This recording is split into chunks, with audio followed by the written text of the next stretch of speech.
Welcome back, I'm Ed Bell, and in this episode I'm talking about how you can use the way words sound to make a great lyric.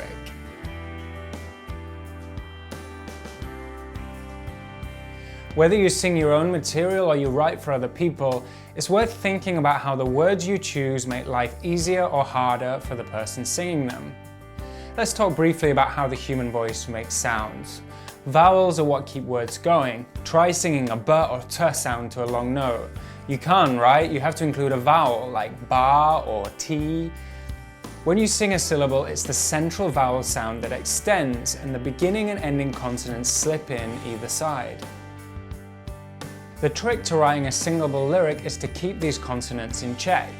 Some consonant sounds are made with the front of the mouth, like F or P, and some are made at the back, like G or H. In a nutshell, if you put lots of different consonant sounds close together, your lyric can turn into a tongue twister. The best way to check this is to read your lyric out loud. You'll get a feel for where the consonants are backing up, and if things are getting tricky, you might want to try saying things in a different way. With practice, this starts to come naturally, and great lyricists often find themselves gravitating to words that begin or end with an open vowel sound, like far or all, to help keep their lyrics eminently singable.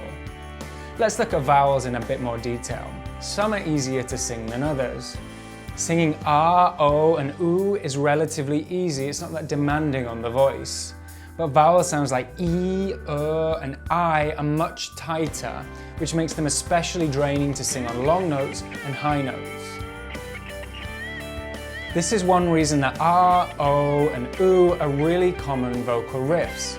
It's also why skilled lyricists get really good at putting long, open vowel sounds on long notes. They sound so much better.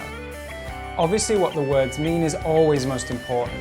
You can't control every sound your lyric needs to make, but you can be smart about choosing the most singable words where possible.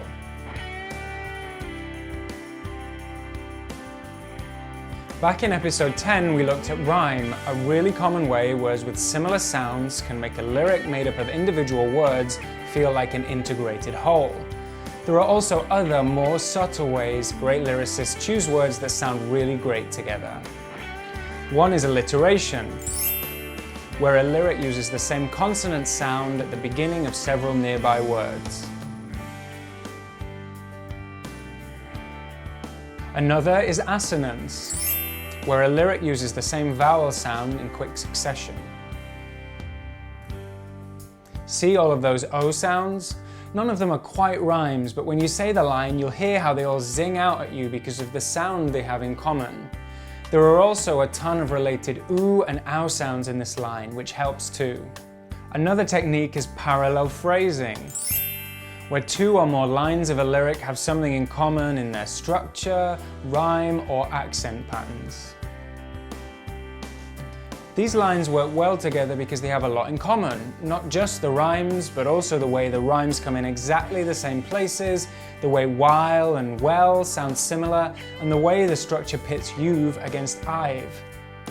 Here are just 3 techniques in the names, and there are a whole lot of other ways you can play with words to create these kind of connections in your lyrics. As always, the meaning of the words you use is the most important thing. But as your ear becomes more aware of how these techniques work, you'll actually find your subconscious brain becomes better at throwing out these connections as you write. Sometimes in the process of drafting, you'll even find you can swap one or more words in a lyric to add a connection or two. Say you wrote something like this. Not the greatest line ever, but it's okay. But with a bit of thinking, you might come up with this as a second draft. It means exactly the same thing, but not only are the words more interesting, there are also a ton more sound connections between the words. It's much more exciting to listen to as a phrase. So it's worth listening to your favorite songs to hear how they use the way words sound to make a great lyric. The more you understand this, the more you'll be able to use these techniques in your own work. Alright, thanks for watching. There's much more about these techniques in our ebook, The Art of Songwriting, and next up we're talking about writing with someone else, the art of collaboration.